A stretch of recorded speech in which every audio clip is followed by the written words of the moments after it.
देखो तुम लोगों को पढ़ाने क्या जा रहे हैं हम? व्याकरण। अब व्याकरण क्या होता है? व्याकरण किस चीज में पढ़ जा रहे हो? किस विषय में? हिंदी में पढ़ जा रहे हो। और किस विषय में पढ़ते हो स्कूल में?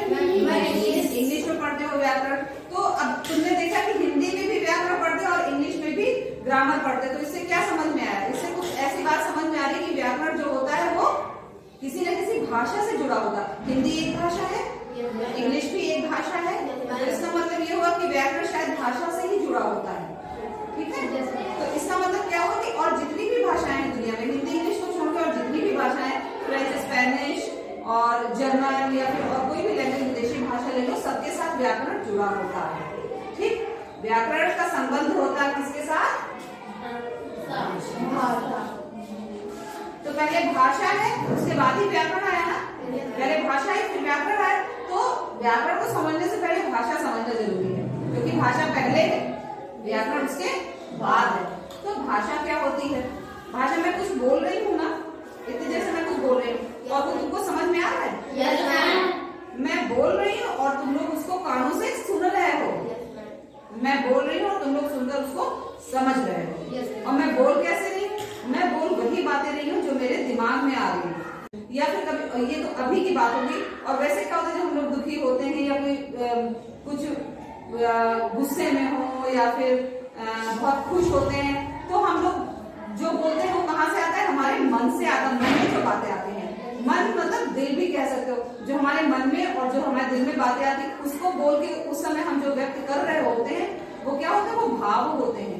मतलब दिमाग में आने वाली बातें विचार हो गए, मन में आने वाली बातें भाव हो गई। ठीक है, तो हम लोग जब मन में और दिमाग में ही आती बातें और कहीं तो आती नहीं। तो दिमाग वाली बातें विचार और मन वाली बातें भाव। मतलब भाव मतलब भावनाएं। तो जब हम अपने मन की बातों को या अपने विचारों को, किसी भाव को या विचार को जब हम बोलकर व्यक्त करते हैं तो वो भाषा हो जाता है। अच्छा, हम लोग अपनी बात लिखते भी तो हैं, लिखते हैं ना। तो जब हम अपनी बातों को लिखकर व्यक्त करते, देखो भाषा क्या होगी? या तो हम लोग बोलकर व्यक्त करें या फिर लिखकर। और समझने की बात कैसे होगी कि हम बोल रहे हैं, तुम लोग सुन रहे हो, सुनकर समझ रहे हो। और किताबें भी जो होती है लिखित रूप में होती है, उनमें लिखा होता है ना, तो उसको हम लोग पढ़कर समझते हैं। लिखा हुआ होता है, पढ़कर समझते हैं। तो मतलब हमारी भाषा किसको कहेंगे? भाषा वो माध्यम होता है जिसके द्वारा हम अपने विचारों और भावों को बोलकर या लिखकर प्रकट करते हैं। ठीक है, हम बोले, आप सुन ले उसको और उसके बाद उसको समझ जाए।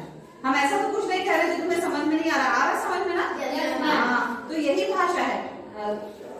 अगर हम आए बाएं बोलने लगे तो भाषा थोड़ी होगी। मैं बोलूं, कोई भी बोले, कोई एक व्यक्ति बोले और दूसरा व्यक्ति, उसके सामने वाला व्यक्ति उसको सुनकर समझ सके, और हम जो कुछ भी हमारे मन में आ रहा है उसको हम लिखकर व्यक्त कर सके, या किसी ने जो समझ के सोच समझ उसके दिमाग में जो भी आया उसने लिखकर किताब बनाई। हम लोग जो अपनी किताब का ही पढ़ रहे हैं तो किताब में लिखा गया है ना, किसी ने लिखा होगा तो उसको हम लोग पढ़कर समझ रहे हैं। तो बस अपनी बात को कहना और वो बात हमारे सामने वाला समझ जाए, उसको क्या कहते हैं? भाषा कहते हैं। क्या कहते हैं? भाषा। मतलब अपने मन के भावों को और अपने विचारों को लिखकर या बोलकर प्रकट करना, और दूसरे के भाव या विचारों को सुनकर और पढ़कर समझना। समझे? बोलकर लिखकर व्यक्त करना और दूसरे की बातों और विचारों को सुनकर और पढ़कर समझना ही भाषा होती है। ठीक? तो अभी हमने भाषा में चार शब्द सुने। कौन कौन से शब्द?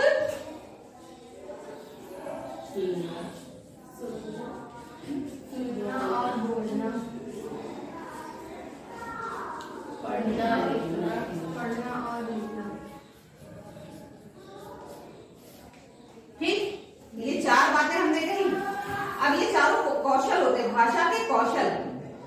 भाषा के कौशल, भाषा के कौशल कौन कौन से? भाषा के कौशल क्या होते हैं? सुनना, बोलना, पढ़ना और लिखना। अब हम इसके बाद अगर भाषा के रूप की बात करें तो भाषा मुख्य रूप से भाषा के दो रूप होते हैं। एक रूप होता है मौखिक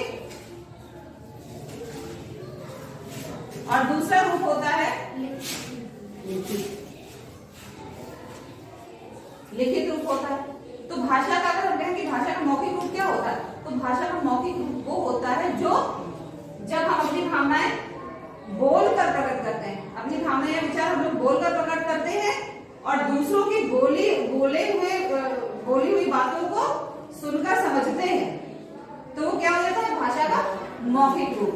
अब जब यही चीजें हो जाती है कि जब लिखित रूप की बात करें तो लिखित रूप क्या हो जाता है, जब हम अपनी भावनाओं या विचारों को लिखकर व्यक्त करते हैं, और सामने वाला या कोई भी उसको पढ़कर समझ ले, तो वो क्या हो जाएगा, वो भाषा का लिखित रूप हो जाता है। इतना आया समझ में? Yes ma'am. सबको ये शब्द सुना होगा तुम लोगों ने, यस मैम। मातृभाषा। हमारी मातृभाषा क्या है? हिंदी है। अब इसकी परिभाषा है कि मातृभाषा की परिभाषा क्या होती है, तो कैसे बताओगे? मातृभाषा वो भाषा होती है जिससे हम लोगों का सबसे पहले परिचय होता है, और हम लोग का सबसे पहले किस भाषा से परिचय होता है? हिंदी। क्यों होता है? क्योंकि जब हम छोटे बच्चे होते हैं और थोड़ा बड़े हो जाते हैं कि दूसरे की बातें हम लोग सुन के समझ लें हैं और अपनी बातें समझ के कह सकें या सुन के समझ लें। पहले तो बच्चा बोलने नहीं लगता है, पहले सुन के समझता है, बोलना उसको आता नहीं। तो हम लोग कहाँ रहते हैं? परिवार में ही रहते हैं। जब बच्चा इतना छोटा होगा तो परिवार में ही होगा, एक जनरल बात। तो जब वो परिवार में रहता है अपने मम्मी पापा दादा दादी या नाना नानी या फिर भाई बहन चाचा चाची सबके साथ, तो वो लोग जो भाषा बोलते हैं उसी से तो सबसे पहले हमारा परिचय होता है। वही भाषा हम लोग सुन के समझते हैं और फिर एक टाइम ऐसा आता है जब हम बोलने लगते हैं, हमें बोलना सीख लेते हैं हम, तो हम बोल के अपनी भाषा व्यक्त करने लगते हैं। तो मातृभाषा वो भाषा होती है जो हम लोग सबसे पहले जिस भाषा से हमारा परिचय होता है, हमारे परिवार के सदस्यों द्वारा बोली जाने वाली भाषा। अब एक एग्जाम्पल, एक नाम तुम लोगों ने सुना होगा, मोगली का नाम। Yes ma'am. मोगली एक पहले आता था टीवी पे, एक शो आता था, ठीक है?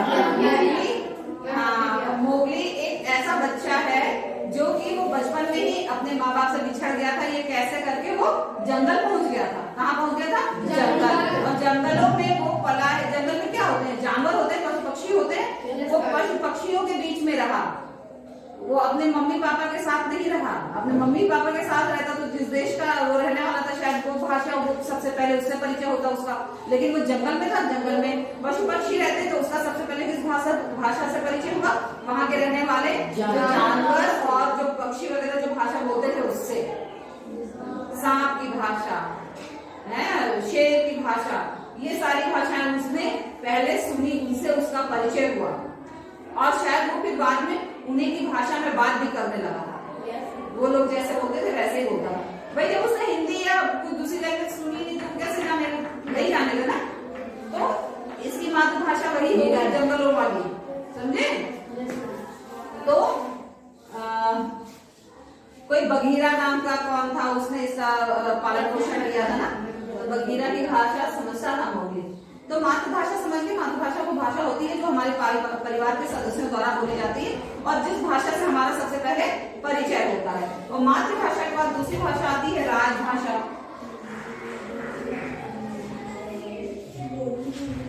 राजभाषा, अब राजभाषा में एक शब्द है राज और दूसरा है भाषा। अब राज मतलब राजकाज, और राजकाज हम लोगों को कहाँ से चलता है? कार्यालयों से चलता है विभिन्न, ठीक है?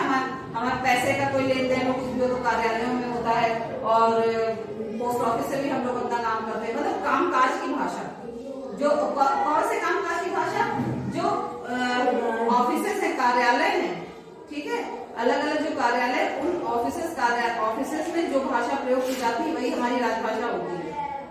हमारे यहाँ कौन सी भाषा प्रयोग होती है? बैंक में कौन सी भाषा का प्रयोग होता है? फॉर्म भरने जाओ बैंक में, खाता खोलने के लिए, या फिर पासबुक, हाँ, या फिर पासबुक, बैंक की पासबुक होती है, उसमें देखो तो दो भाषाएं लिखी रहती है, हिंदी और इंग्लिश। मतलब क्या हुआ कि ये दोनों ही भाषा, हिंदी इंग्लिश ही हमारी राजभाषा होती है, ठीक है? हिंदी इंग्लिश हमारी राजभाषा, जिनका प्रयोग कार्यालयों में होता है उस भाषा को राजभाषा कहते हैं, ठीक?